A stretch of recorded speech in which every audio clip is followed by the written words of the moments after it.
शान्ताकारं भुजगशयनं पद्मनाभं सुरेशं विश्वाधारं गगनसदृशं मेघवर्णं शुभांगं लक्ष्मीकान्तं कमलनयनं योगिभिर्ध्यानगम्यं वन्दे विष्णुं भवभयहरं सर्वलोकैकनाथं मेघश्यामं पीतकौशेयवासं श्रीवत्साङ्कं कौस्तुभोद्भासिताङ्गं पुण्योपेतं पुण्डरीकायताक्षं वन्दे विष्णुं सर्वलोकैकनाथम्। ओम नमो भगवते वासुदेवाय। अथ श्रावण कृष्ण एकादशी कथा। युधिष्ठिर उवाच। आज चाहिँ अब श्रावण महीना को शुक्ल पक्ष को एकादशी को कथालाई श्रवण गराइन्छ।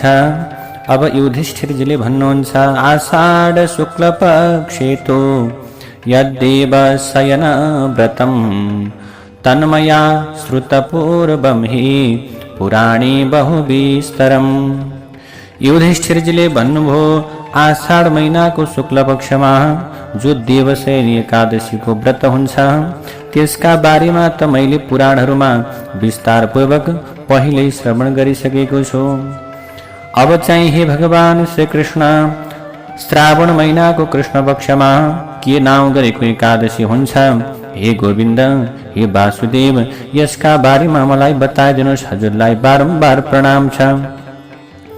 यो प्रकारको कुरालाई श्रवण गरिसके पछाडि त्यो प्रश्नलाई सुनेपछि भगवान श्री कृष्णले भन्नुभयो, शृणु राजन प्रवक्ष्यामि व्रतं पाप प्रणाशनं नारदाय पुरा राजन पृक्षते च पितामह। कृष्णले भन्नुहुन्छ, हे राजन, समस्त प्रकारका पापहरूलाई नाश गर्ने त्यो उत्तम प्रकारको म व्रत बताउँछु, सुन। हे राजन, जुन कथा उहिले सोध्ने भएका नारदलाई पितामह ब्रह्माले बताउनु भएको थियो, जब ब्रह्माले त्यतिखेर नारदलाई जस्तो प्रकारले बताउनु भएको थियो, हे राजा, हे युधिष्ठिर, त्यो म तिमीलाई जस्ताको तस्तै बताउँदछु, सुन। नारदले प्रश्न गर्नुभयो आफ्ना पिताजी ब्रह्मालाई, हे कमलासन, हे भगवान, हजुरसँग म अहिले केही सोध्न चाहन्छु, हजुरले मलाई बताइदिनु पर्यो। नारदले ब्रह्मालाई प्रश्न गर्नुभयो, हे प्रभु, श्रावण महीनाको कृष्ण पक्षमा कुन नाम गरेको एकादशी हुन्छ? त्यसको देवता कुन हुनुहुन्छ? त्यसको विधि के हो? अनि त्यसको कुन प्रकारको पुण्य प्राप्त गर्न सकिन्छ?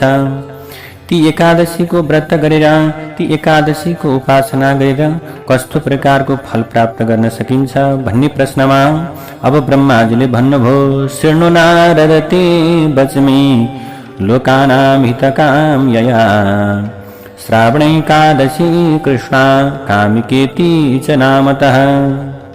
ब्रह्माले भन्नुभयो, संसारका जनताको कल्याण होस् भन्ने इच्छाले हे नारद, त्यो सबै कुरा तिमीलाई म बताउँछु, ध्यानपूर्वक सुन। श्रावण कृष्णको एकादशीको नाम कामिका एकादशी भन्ने हुन्छन्। ती एकादशीको कथा मात्र सुने पनि वाजपेय यज्ञको फल प्राप्ति हुन्छ। ती एकादशीमा शंख चक्र गदाधारी भगवान विष्णुको, भगवान हरिको पूजा गर्नुपर्दछ।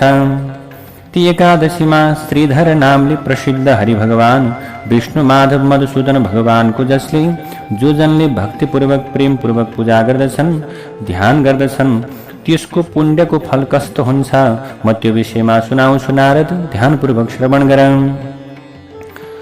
अब त्यस दिन विष्णु भगवानको पूजा गर्नाले जो प्रकारको फलको प्राप्ति हुन्छ, जुन प्रकारको पुण्य प्राप्ति हुन्छ, त्यो प्रकारको त्यस्तो फल त काशीमा अथवा गंगामा अथवा नैमिषारण्यमा अथवा न त पुष्करमा नै नुहाउनाले प्राप्त हुन सक्छ, त्यो त अत्यन्त दुर्लभ छ।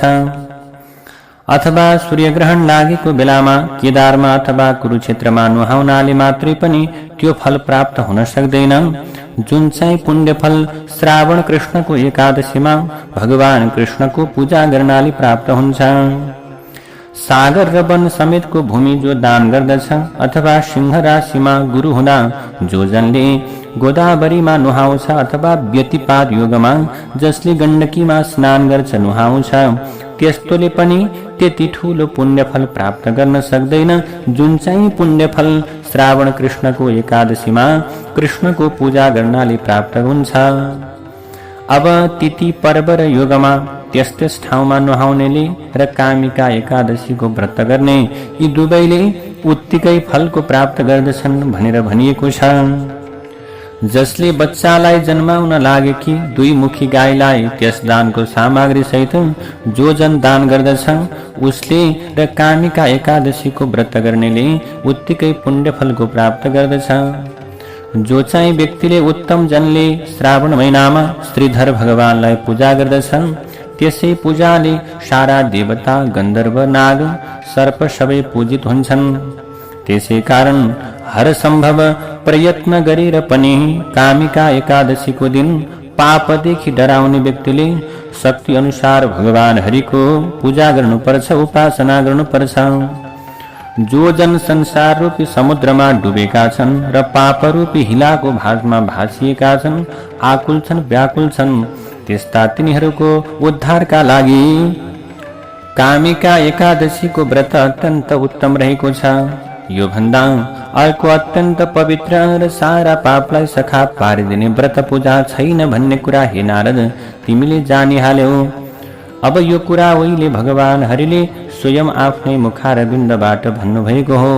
अध्यात्म विद्या जान्न लागि परेका मनुष्यहरूले जो पुण्य फल पाउँछन् त्यो भन्दा पनि धेरै नै पुण्य फल कामिका एकादशीको व्रत गर्नाले मिल्छ भन्ने कुरा तिमीले राम्रोसँग जान। कामिकाको व्रत गर्ने मनुष्यले त्यो रातभरि जागरण गर्यो भने त्यसले डरलाग्दो यमराजलाई देख्नु पर्दैन। रातभरि जागराम बसेर हरिकीर्तन गर्ने व्यक्तिले नरकको दुःखलाई पनि बेहोर्नु पर्दैन। कामिकाको व्रत बस्नाले नीच योनिमा जन्मनु पर्दैन। कामिका एकादशीको व्रत गर्नाले कैयौं योगीहरूले कैवल्य धामलाई प्राप्त गरे। यसै कारण ऋषिहरू मुनिहरू पनि कामिकाको एकादशीको के गर्छन्? व्रत गर्दछन् कामिका एकादशीको।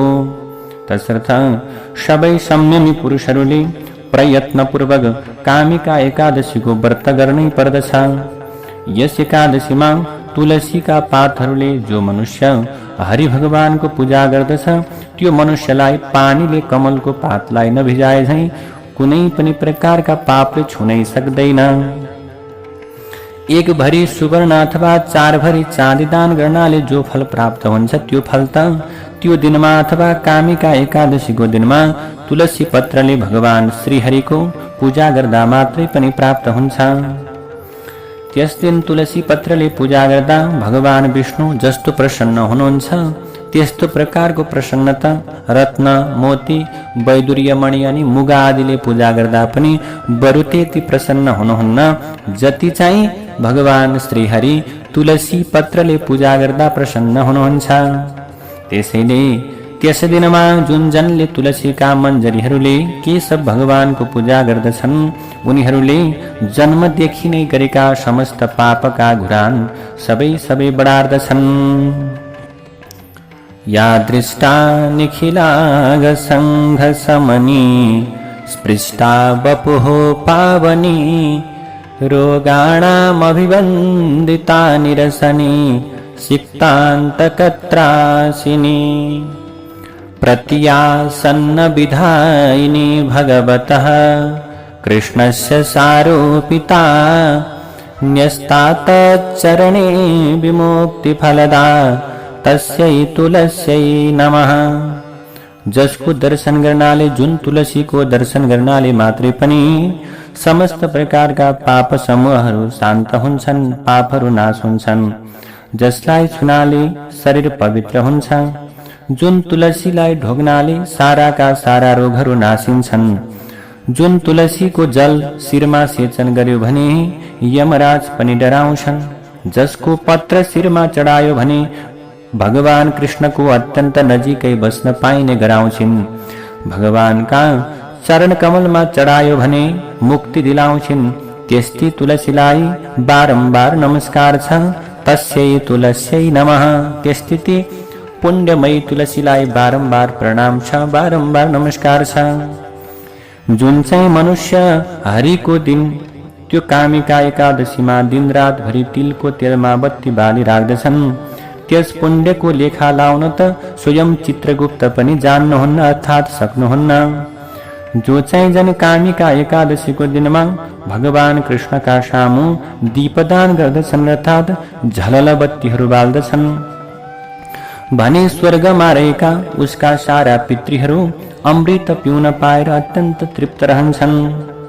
कामिका एकादशीको दिन अहोरात्र घिउमा अथवा तिलमा अथवा तिलको तेलमा जसले बत्ती बाली राख्दछन् त्यो जन मृत्युपछि सैकडौं करोडौं त्यस्ता बत्तीले युक्त भएर सूर्यलोक जान्छन्।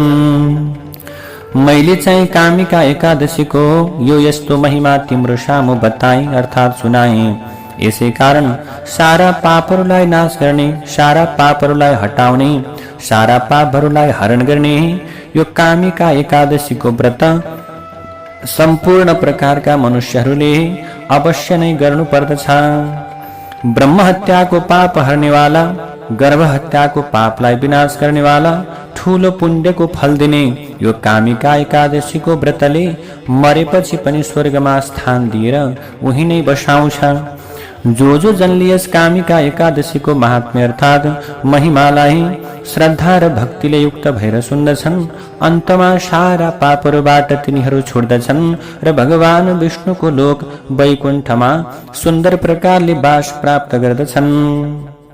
जय जय श्री भविष्योत्तर पुराणे श्री कृष्णार्जुन संवादे श्रावण कृष्ण एकादशी कामिका महात्म्यम समाप्तम। नारायण हरि हरि। श्री कृष्ण गोविंद हरे मुरारे, हे नाथ नारायण वासुदेव। अनंत वैकुंठ मुकुंद कृष्ण गोविंद दामोदर माधवेति। ओम नमो भगवते वासुदेवाय।